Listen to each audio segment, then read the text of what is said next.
Magandang umaga Pilipinas. Magandang umaga sa mga kababayan, mga kaibigan. Sa ating pag-aalinlangan sa kaso ni Mr. Francis Leo Marcos. Wow. 2006 na kaso. Sabi nila, human trafficking. After 14 years, sabi nila, naglabasan daw yung mga nagko-complain. Galing, no? Pero, if you will analyze the person, Mr. Francis Leo Marcos, during the time when he is giving a good, like giving help as a good Samaritan into the starting from the optometry. Now, 2020, sabi ng NBI, maraming lumabas sa kaso ng human trafficking. Talaga lang. Dahil ba nababayaran yung mga tao? Dahil ba sa sobrang galit nyo kay Francis Leo Marcos? Hindi nyo binibigyan ng puwang para kunin ang tamang paraan upang usigin ang dapat usigin sa inyong kasong binabato kay Francis Leo Marcos? Di ba lahat ng gusto niyo pwede niyong gawin? Dahil kapag ako'y isang politika, binayaran kita, pwede na 10 o 15 babae lalabas dyan o ni-rape niyan, binayaran mo na 100,000, ilagay niyo sa parehas ang batas. Sa akin lang pag-aanalisa, 2006, 14 years ago. Ngayon, nung naging famous si Mr. Francis Leo Marcos, binato nyo lahat ng klaseng kaso. Pinalabas nyo. Kaya kung gusto nyo talagang ipitin yung tao, meron kayong paraan. Pero kung ang kakasuhan ninyo malaking tao, na kayo pwedeng subuan ng pera sa pagmumukha ninyo, madali lang gumawa din ng paraan. Pero dahil dito sa kaso ni Mr. Francis Leo Marcos, sigurado merong nasa likod niyan. 2006, 14 years ago. Kung mga nagsasabi dyan na na-rape, meron ba kayong semen na sample na talagang ilalagay na ipapa-DNA test para malaman na si Mr. Francis Leo Marcos ang gumawa noon from 14 years ago? I don't think so. There is the statute of limitation for the time being of the case is complained. Ngayon lalabas 14 years ago dahil binayaran ninyo? Wow! Ganun ba yun? Pero kinakailangan, I would like to try to support Francis Leo Marcos to hire international lawyer so that maging parehas ang paglilitis.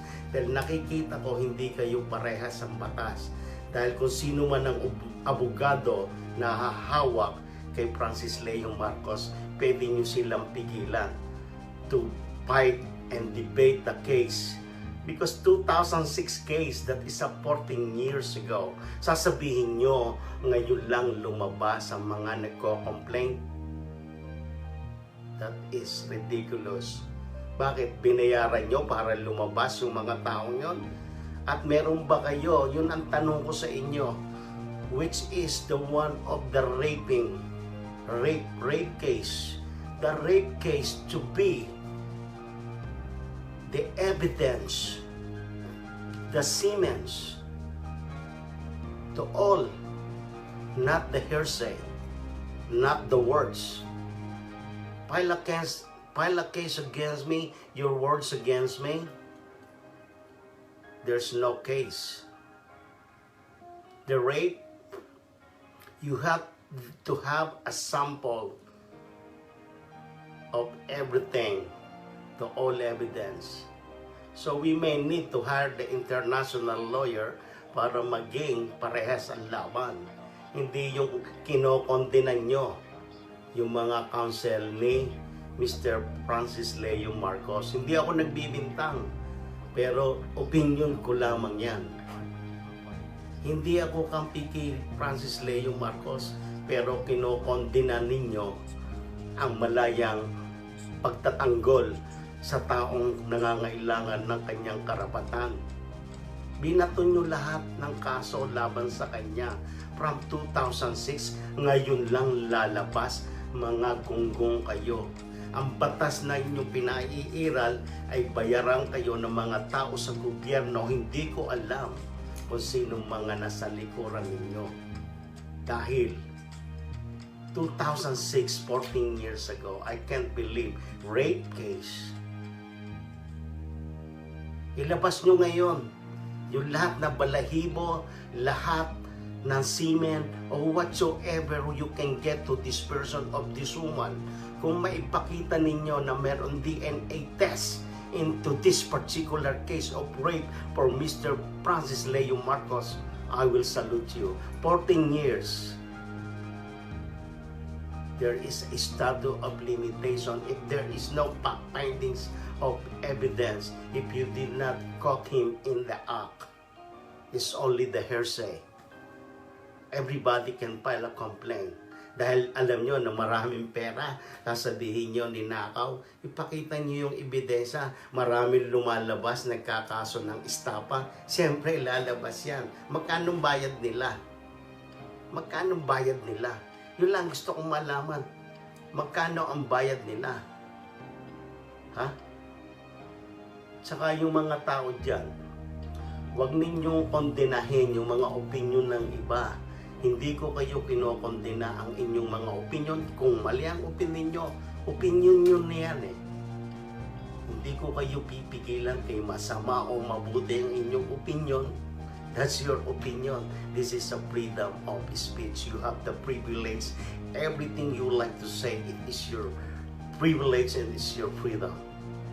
That's why we have a constitutional law of freedom of speech and freedom of expression. But I think, as per my analysis of this case of rape, I'm trying to support Mr. Francis Leo Marcos into this case. I would like to hire the international lawyer so that maging patas ang laban. Dito sa Amerika, patas ang laban. Diyan sa Pilipinas, bayaran. Para lang hindi nyo maipaglaban yung tamang karapatang pantao para kay Mr. Francis Leo Marcos. Litisin ninyo ng tamang pamamaraan ng paglilitis. Ipakita ninyo kung merong hibla ng buhok o merong Siemens na talagang na-rape si Mr. Francis Leo Marcos. Pero kung yan ay sabi lamang at walang ebidensya kayong nakuha, that is baseless case. Kung wala kayong ebidensyang nakuha, human trafficking lumabas 14 years ago. Bakit? Magkano binayad sa kanila? Magkano? Binayaran ba yung mga babaeng lumabas? Totoo ba yon? Tawagan ninyo yung Cyprus. Tingnan nyo lahat ng mga to gather all the evidence from their flight going to and came from, and who is the employer who went, and make it sure if Mr. Francis Leo Marcos has the recruitment agency during that time. Pakita ninyo rin. Ngayon, nag-umpisa kayo magsalita sa himpapawid publicly. You already violated the law of the private information of Mr. Francis Leo Marcos. That is against the law. That is, you violated the law. You are in the government sector. Pero ngayon, binato nyo sa lahat ng kaso because social class, cybercrime. I am with that. Cybercrime is like without any permission, showing the house there into their neighborhood. That is misdemeanor. That is a misdemeanor of cybercrime. Ngayon, kung mga galit sila sa taong yan, siyempre mayayaman sila, siyempre may patong. Di ba? Ganun naman dyan sa Pilipinas eh. Patungan lang ng pera. Kung meron kang halagang pera, supalpala mo ng pera, huwag kayong tumanggi. Pilipinas yan eh. Kaya dyan ang corruption dapat mawala. Maging parehas kayo. Siyempre, ang mahirap pwede mag-hire ng abogado from the public defender. Pero pagka yung public defender, oy, padrino, pakulong natin yan, masamang tao yan. Pero walang nagawa ng mali yan. Kaya maraming napupunta sa death sentence eh. Dahil sa mga maling paglilitis na mga nasabing abogado. Kaya nga, abogado talaga. Abogado has a very good higher education. But, you know, studying the law, the right can be wrong, the wrong can be right. That is the way it is. That is the way it is of the law. That is the way it is. The law can be, you know, the wrong can be right and the right can be wrong.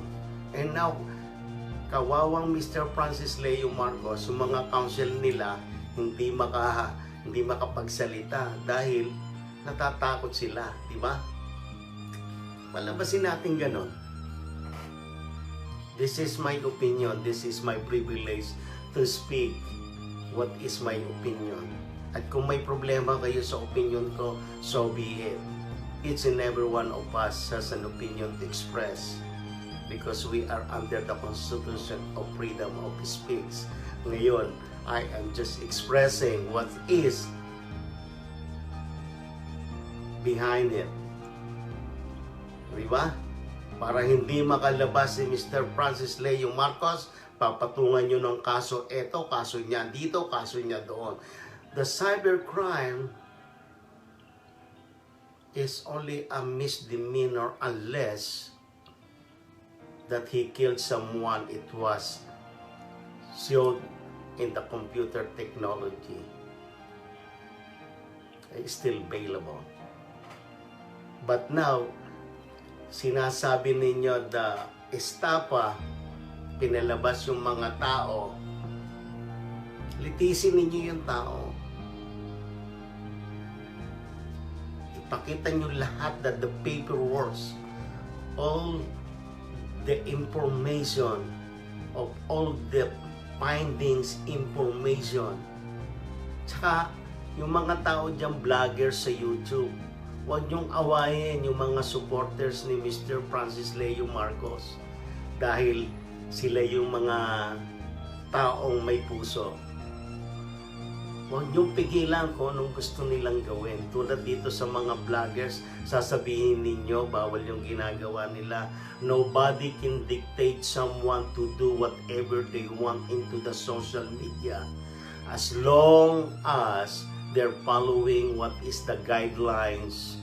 If they don't violate the community guidelines of YouTube or the Facebook, no one, unless na may power kayo, nabayaran nyo dahil galit kayo. Yan naman ang ugaling Pilipino. O, inggit ako kay David eh. O, inggit ako sa kanya, papatay ko yan. Di ba? Ganon yan. Ganon din yan. Oh, ayaw ko yung Francis Leo Marcos, mayabang. Kulong yan. Oh, magkano ba to? Bigyan kita na 1 milyon. Ganun lang yan eh. And kung ayaw mo yung sinasabi ko, so be it. Okay? Ganon yan, wala kayong patas na laban. Sabi ko nga sa inyo, I'm not in the side of Francis Leo Marcos, pero yung ginagawa nyo sa tao, pinagpatong-patong nyo ang kaso. para hindi siya makalabas. 14 years ago, sasabihin nyo may rape case.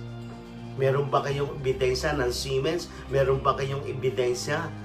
The all evidence should be put together and go to the DNA. At kung hindi rin kayo naniniwalang Marcos yan, ipa-DNA nyo si Ferdinand Marcos or ipa-DNA ninyo si Pacifico Marcos, ipa-DNA nyo yung kanyang ina, ipa-DNA ninyo si Francis Leo Marcos. Tapos ang usapan, kung naniniwala kayo sa teknolohiya, DNA is the answer. Kung hindi kayo naniniwala, Francis Leo Marcos yan. So, may kasalanan din ang batas kung bakit siya nakakuha ng pasaporte. Bakit hindi ninyo inimbestigahan nung una pa man? Saka kung meron siyang document that is processed into the judge, into the court, that he would like to change his name, that is legal. Yeah, just look all the documents. Kasi wala siyang may papakita kasi kinondenan nyo siya eh. Kinondem ninyo siya. Tapos, i-chismis ninyo, hindi kanya yung bahay na yun, hindi kanya yung coaching yun eh. Pakita nyo yung papeles, sinimulan na ninyo eh. Sinimulan na ninyong i-chismis. Bakit hindi ninyo i-chismis na ang bait ni Mr. Francis Leo Marcos, ang daming natulungan, nabigyan ng salmen? Ayun na i-chismis ninyo. Ay chinichismis ninyo, puro kasamaan ng tao. Dahil galit kayo sa kanya. Dahil mas mayabang siya kaysa sa inyo. Kung hindi nyo kaya yung kanyang kayabangan, tumahimik na lang kayo. Mas gusto ko pa yung taong mayabang na nakakatulong kaysa mga taong bayaran. Di ba? Mas gugustuhin ko pa yung taong tumutulong kaysa taong bayaran. Siyempre, di ba? Wala akong binibintangan sa inyo. Opinion ko lang yan. Wala akong binibintangan kung kayo'y nabayaran. Pero ang sistema ng ating batas, pwedeng baguhin. Ang tama pwedeng maging mali. Ang mali pwedeng maging tama. Pero para sa akin, gusto ko yung tama ay tama. 14 years ago, sasabihin ninyo merong rape case. Hearsay. Hearsay, hearsay, hearsay, hearsay. No evidence, no evidence, no evidence. Pakita ninyo yung ebidensya. Idaan nyo sa proseso, sa paglilitis. Kung hindi mo nilitis ang isang nasasakdal, hindi pa siya isang nasasakdal na kriminal. Tagalog po yan. Kung hindi dumaan sa paglilitis ang tao na inyong isinasakdal, hindi ko maintindihan. Kaya mas maganda nga ito kasi yung inggit, yung ego ng mga mayayaman tao kasi, mayaman sila, hindi ko alam, hindi ko sinasabi kung sino, wala akong babanggiting pangalan. Pero ito in general sa Pilipinas, kung mayaman ka, ikaw ang bida. Pero ginawa lang naman ni Mr. Francis Leo Marcos, tumulong, hinamon niya ang mga mayayaman. Okay, mali yun. So be it. There is always a warning. Warning, warning, warning.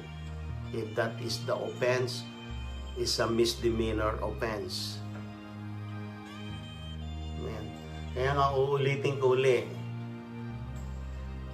ang kaso bumibigat dahil nakokondena ang karapatan ng nasasakdal. Huwag niyong ikondena yung karapatan ng nasasakdal. Kaya ako, ang puso ko na kay Mr. Francis Leo Marcos, tawagin niyo na akong gago, tawagin na niya akong idiot, tawagin niyo ako stupido, pero ibabalik ko sa inyo yan. 14 years ago. Sasabihin nyo may rape cases. Rape cases. More than one yon. More than one. When you say rape cases, ipakita nyo lahat, the vaginal semen, the vaginal semen of the woman, the vaginal semen. Ipa-examine ninyo kung totoong ni-rape ni Mr. Francis Leo Marcos. At kung yan ay napatunayan sa korte at mayroong verdict na siya ay convicted, maniniwala ako. Pero kung sasabihin nyo, oh, may rape case, hearsay. Huwag naman kayong maging demonyo sa batas. Maging parehas kayo. Aminin nyo sino yung nasa likod ninyo. Maging patas kayo. Kung mo ba naubos na ni Mr. Francis Leo Marcos yung pera niya sa pamimigay, sa mahihirap, sasabihin nyo galing sa pagnanakaw, meron ba kayong ebidensya? Yun na nga sinasabi ko. Before you say anything, may ebidensya ka muna dapat. Mga punyemas kayo. Sabi ko sa inyo, batas na babayaran dyan. Hindi parehas. Batas na babayaran. What kind of judiciary system? Same anyo. Wala akong binabanggit na pangalan. Pero sasabihin ko sa inyo, something going on into the case of Mr. Francis Leo Marcos. 14 years ago, marami daw lumabas. Marami daw lumabas.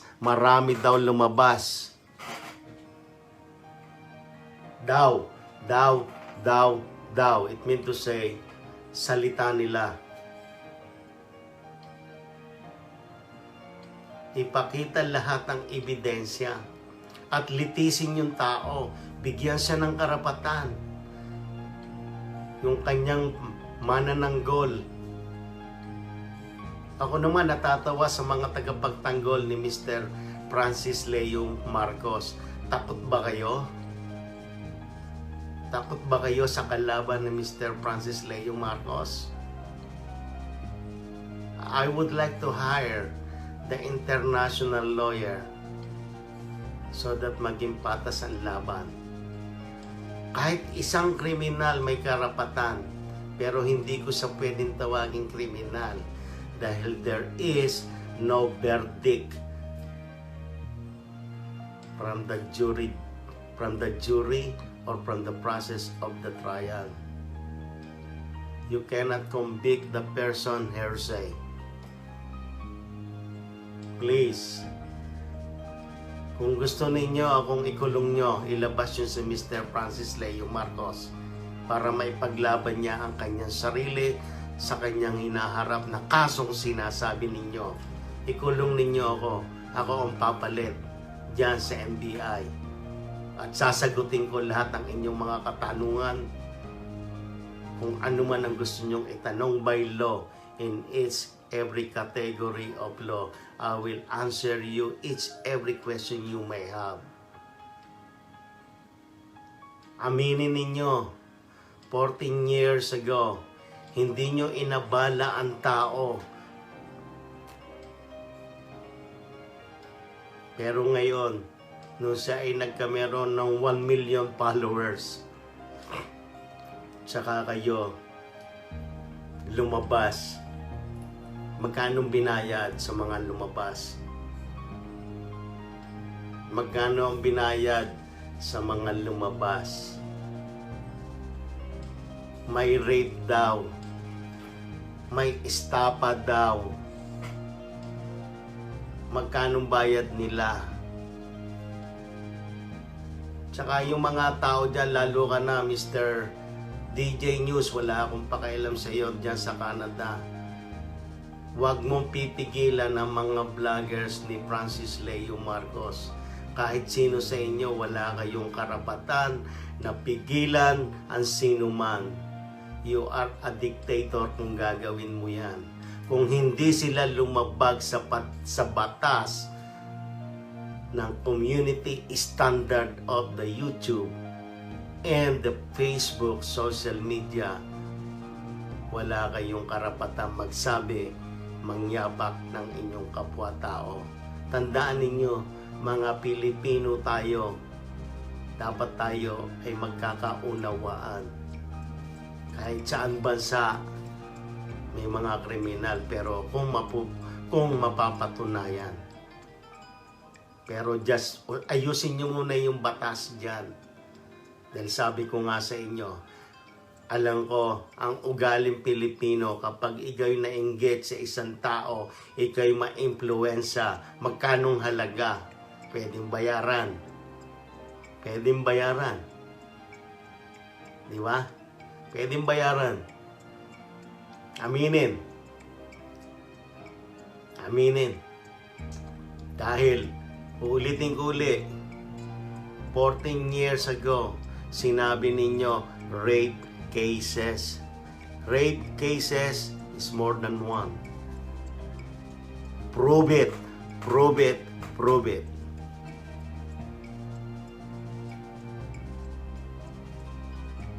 I-prove muna ninyo bago nyo ipangalandakan.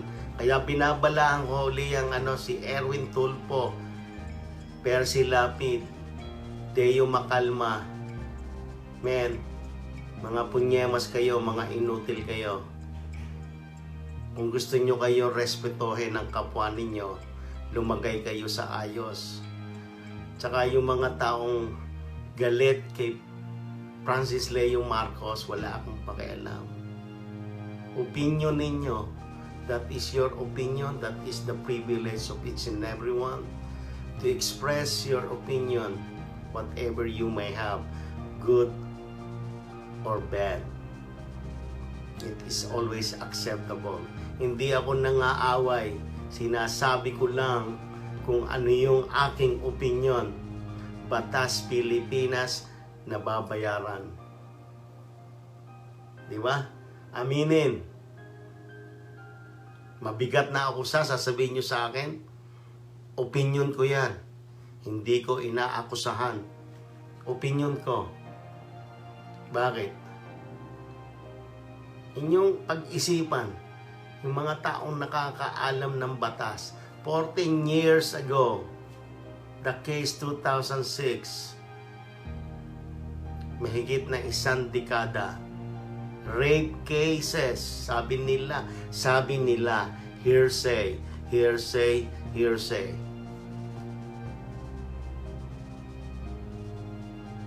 Di ba? So, parang nakikita ko, idaan natin sa Biblia, si Mr. Francis Leo Marcos parang si Panginoong Hesukristo. Pinipilit pa amin ang kasalanan kahit di niya kasalanan. Tingnan niyo ang aking mata.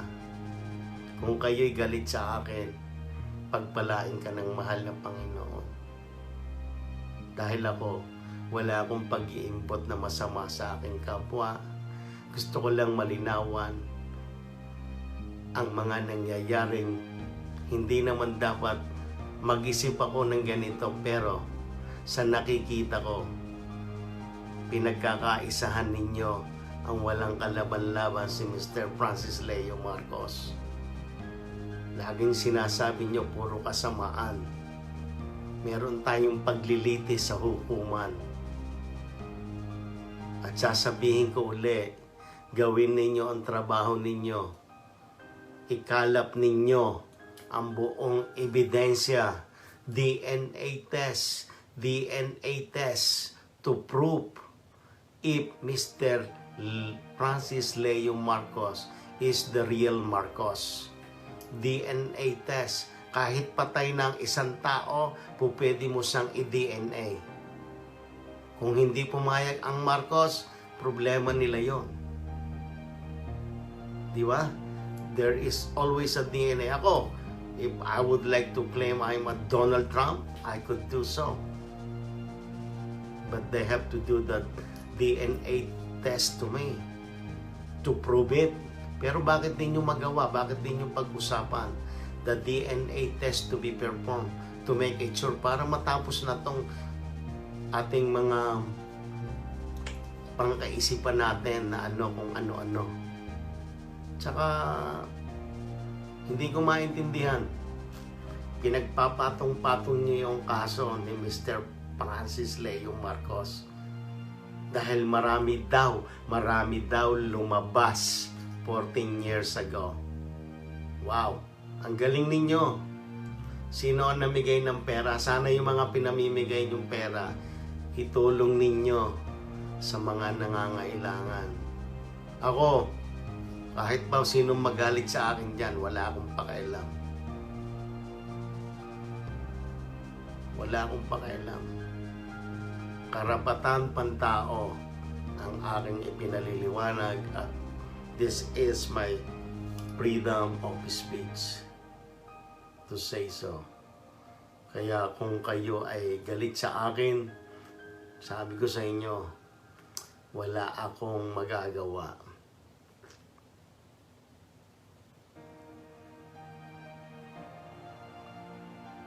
Huwag ninyong pairalin na kayo ay maging isang bayaran dahil kawawa naman ang mga nasasakdal na walang kasalanan.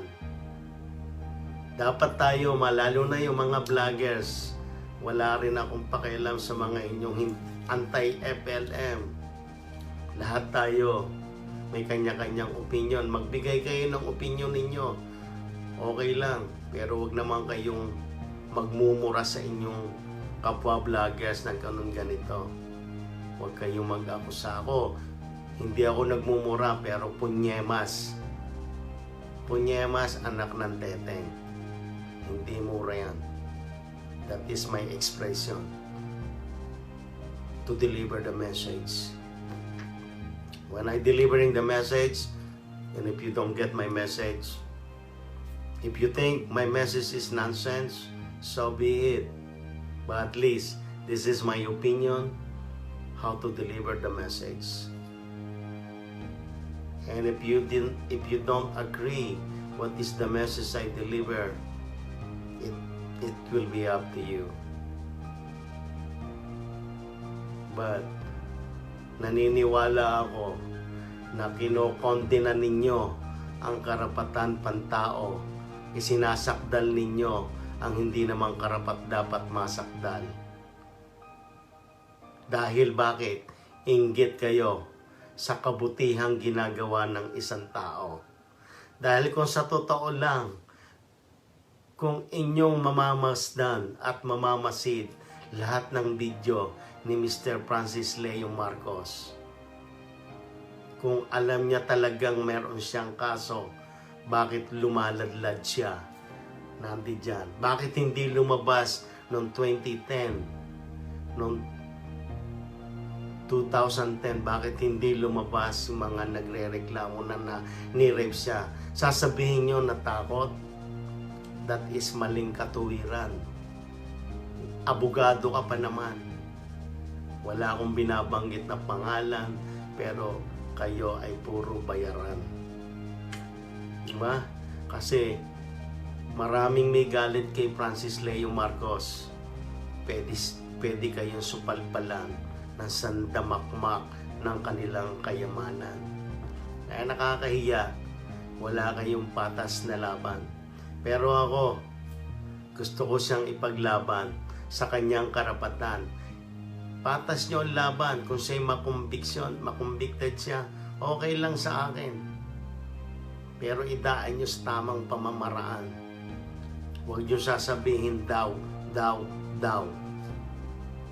Hearsay is a hearsay. Ikalap niyo muna yung totoong ebidensya. I-DNA niyo lahat yan. Pati yung sinasabing yung rape. DNA niyo lahat. There's a lot of ways. Huwag niyo kaming iliko sa landas ng batas. Pag iniliko nyo ang mga mamamayang Pilipino na hindi nakakaalam sa batas, naniniwala sila sa inyo. Pero yung mga tao nakakaalam ng batas, na tahimik lang dahil meron kayo diyang mga padrino na pwede nyong maging alkansiya ng buhay ninyo. Di ba? Gagawa kayo ng paraan para makondena ang karapatang pantao ng isang mamamayang matulungin tulad ni Mr. Francis Leo Marcos. Kung ano man ang kanyang kayabangan, wala akong pakialam. Ang sa aking nakita sa puso niya ay tumulong siya sa ating mamamayan. Kung kayo'y kanyang tinamaan sa kanyang paghahamong sa Mayaman Challenge, social class, mga punyemas kayo, o mga mayayaman kayo, tulungan ninyo ang mga nangangailangan. Kung gusto ninyo, kung ayaw ninyo, manahimik kayo. Huwag kayong mainggit sa kabaitan ni Mr. Francis Leo Marcos.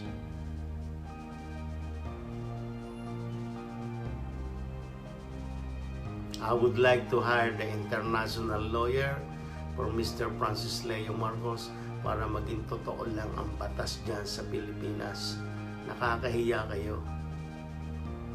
Pero mo, 2006 case against Mr. Francis Leo Marcos. Ulit-ulitin ko to. May lumabas daw. May lumabas daw.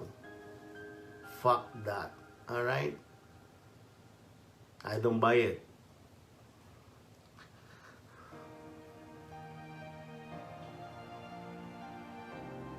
Diba? Pinagpatong-patong niyo yung kaso ng tao. Na walang kaalam-alam, kinakasuhan ninyo.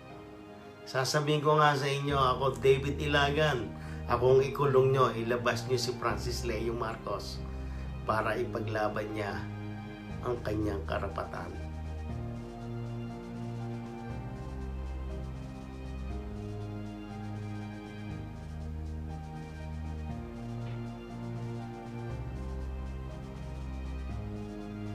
Magpapakulong ako para sa karapatang pantao ni Mr. Francis Leo Marcos para ipaglaban niya ang kanyang karapatang pantao. Dahil ako hindi naniniwala na itong taong ito ay isang rapist dahil nakikita ko sa kanyang pagkatao ay may puso na marunong tumingin sa kapwa-tao in God will. Uulitin ko uli, ipakukulong ko ang sarili ko, ilabas ninyo si Mr. Francis Leo Marcos para ipaglaban niya ang kanyang karapatan.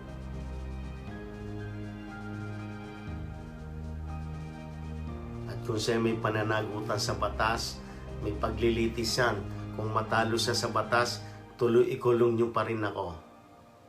Ikulong niyo pa rin ako. Pag natalo siya sa batas na paglilitis na parehas lamang.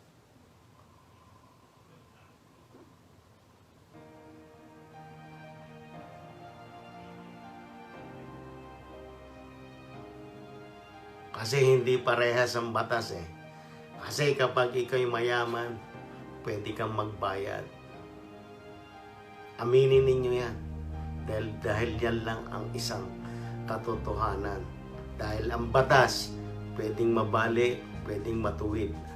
Ang batas, mag-aral kayo ng batas. Pag ako'y nasa batas, yung mali, pwede kong ikilo. Yung tuwid, pwede kong ikilo. Yung kilo, pwede kong ituwid.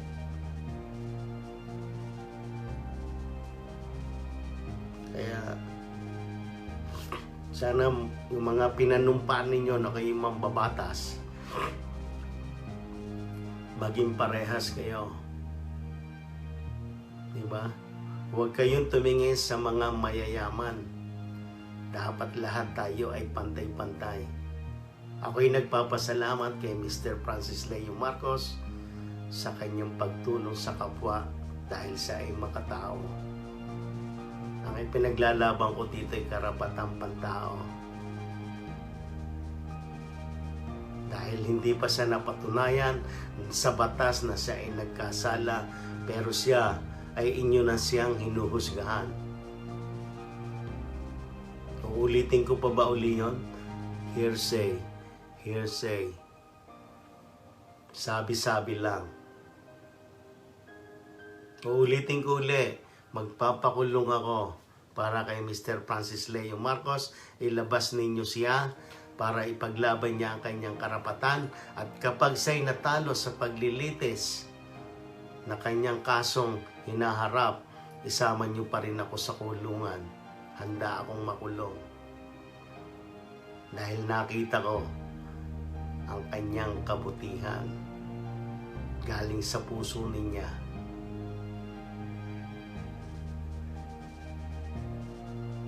Wala akong iba pang masasabi, dahil ang masasabi ko lang, huwag niyo ipagpatuloy ang mga maiitim na budhi ninyong balak sa isang taong matulungin sa kapwa-tao.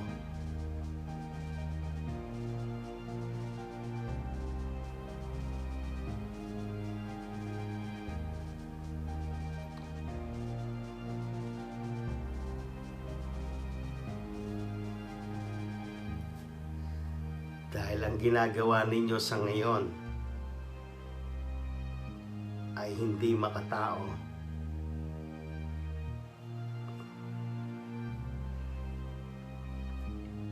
Aminin na natin, kayo na lang ang mag-analisa. Kapag mahina ang abogado, leche ka, sisipain kita. Di ba? Ganun yun eh. Dahil hindi ka pwedeng ipagtanggol ng isang abogado na pwede rin, hey, back off. Kaso to ni General kaso to ni Governor, kaso to ni Congressman. Oh, ganun ba? Kawawa naman yung nasasakdal. Nakulong dahil walang kasalanan. Totoo lang yung sinasabi ko. At kung kayo galit sa akin sa mga sinasabi ko, sasabihin ko ulit, wala akong pakialam. Dahil opinion ko lamang yan. This is my privilege to speak and express my opinion.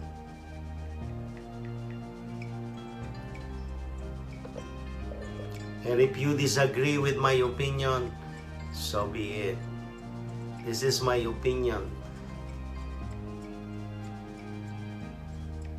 Be open-minded.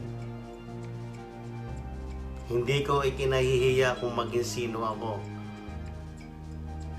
Dahil ako isa rin taong katulad ninyo. Pero lumaban tayo ng parehas. Hindi yung kayo puro tulad yung nakita ko sa video, mga inutil kayo. Inutil dahil na-inquest nyo na yung tao, na-imbestigahan nyo na sa pangalan niya, pinapaulit-ulit nyo pa ang tanungin kung anong pangalan niya. Mga inutil kayo, na-i-record nyo na yun di ba? Bakit uulitin nyo pa uli yung naitanong nyo na? What kind of investigation you have in your National Bureau of Investigation? Uulitin ko ulit, ikulong ninyo ako, ilabas nyo si Francis Leo Marcos para ipaglaban niya ang kanyang karapatan pantao. Para makita natin kung sino talaga ang kalaban niya.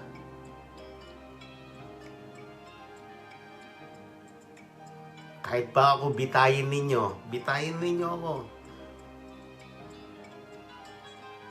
Magpapabitay ako sa inyo kung mapapatunayan ninyo na si Mr. Francis Leo Marcos ay nagkasala sa batas na kanyang dapat panagutan. 14 years ago, may batas. Totoo yan, may batas. Pero pinagpatong-patong nyo ang kaso niya na wala siyang kaalam-alam.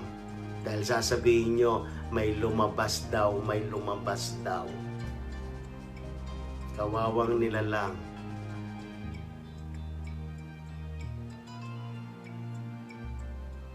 Tsaka ulitin ko ulit, sa mga taong nagagalit, sa mga YouTuber, sa mga vloggers ni Mr. Francis Leo Marcos,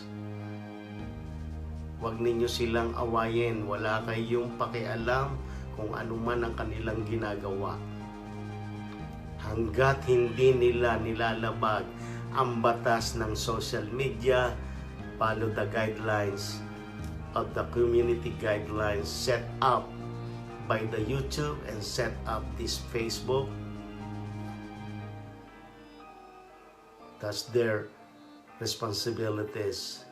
And however, whatever you posted in your social media, you are responsible. Like me, this is my responsibility. This is me. I will not involve anyone. But this is my freedom.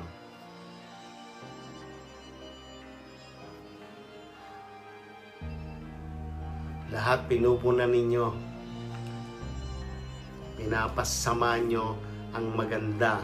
Pinapaganda ninyo ang masama. Di ba? Ganun yun.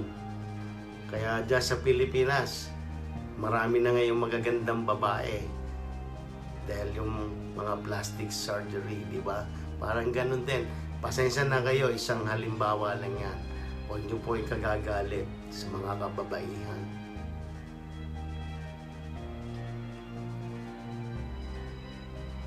Patunayan po natin sa batas, litisin po natin ang nasasakdal kung kinakailangan, pero wag po natin pangunahan ang batas, wag po natin husgahan.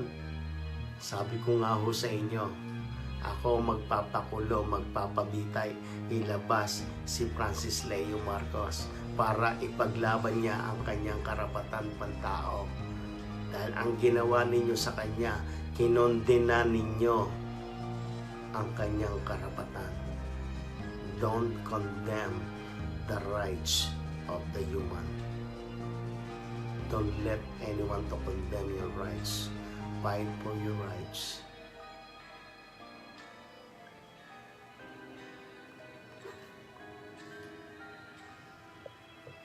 Hindi ko kayo maintindihan at kung hindi nyo rin ako maintindihan,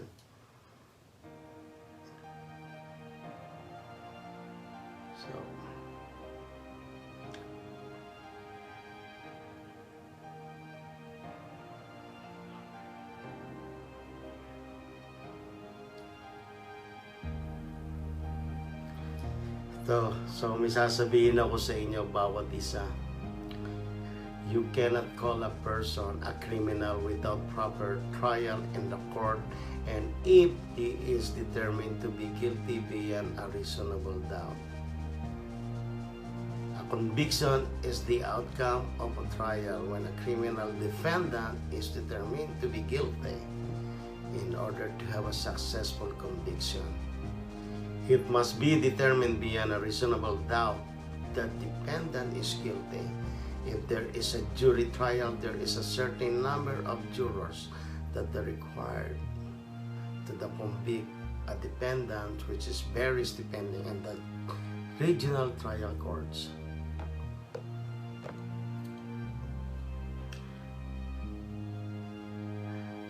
So, nakakalungkot. Ulitin ko ulit. Kung sino man ang may hawak sa kaso ni Francis Leo Marcos,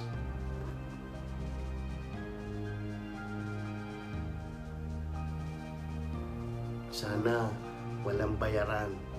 Handa akong magbayad ng isang international lawyer para maging patas ang laban sa kaso ni Mr. Francis Leo Marcos. Tawagin nyo na rin akong inutil, estupido. Pero ako, lumalaban ako ng patas. Hindi ko masisikmura ng isang taong may puso ay basta na lang isasakdal sa isang walang kasalanan na napatunayan. Patunayan nyo muna ang isang katotohanan bago nyo siya isakdal. Ganun lang. Ang aking opinion, kung ayaw nyo ng aking opinion, bahala kayo. Wala akong magagawa. My opinion and is my privilege is under the constitutional law. It's a privilege for me to speak and to express what is the knowledge of my mind. So anyway, magandang umaga sa inyo mga kaibigan, mga inutil. Magandang umaga din sa inyo lahat. Ulitin ko ulit, mga inutil pa rin kayo, mga Erwin Tulfo, Deo Macalma, Leche ka, dadalo-dalo ka pa sa, kunyari ka pa dadalo sa NBI. Anong gagawin mo doon? Manghihingi ka lang kay Vic Lorenzon ng mga kung ano-ano. I can't believe you're a piece of shit. Deo Macalma, you're a piece of shit. Percy Lapid, you are a piece of shit. Erwin Tulfo, I respect your brother, Rapi Tulfo, parehas.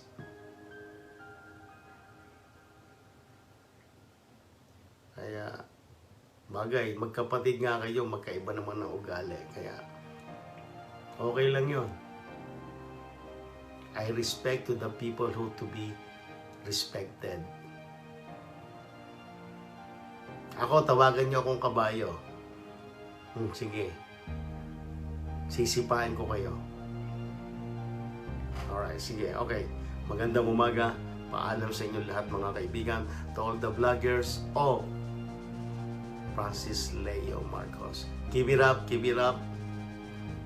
Maraming salamat sa inyong lahat sa suporta kay Francis Leo Marcos. Ipaglaban natin ang katuwiran. Ang nararapat na karapatang pantao ay paglaban. Mabuhay kayong lahat. Pagpalain sana kayo ng ating buong may kapal at sana huwag kayo magkameron ng problema sa inyong buhay. Kaya mahirap ang maging mahirap dahil apak-apakan lang tayo ng mga mayayaman. Pero ang kilala kong mayaman, naging mayaman challenge, Mr. Francis Leo Marcos May Puso. Maraming salamat po. David Ilaga, magpapakulong ako para kay Francis Leo Marcos. Magandang umaga, Pilipinas.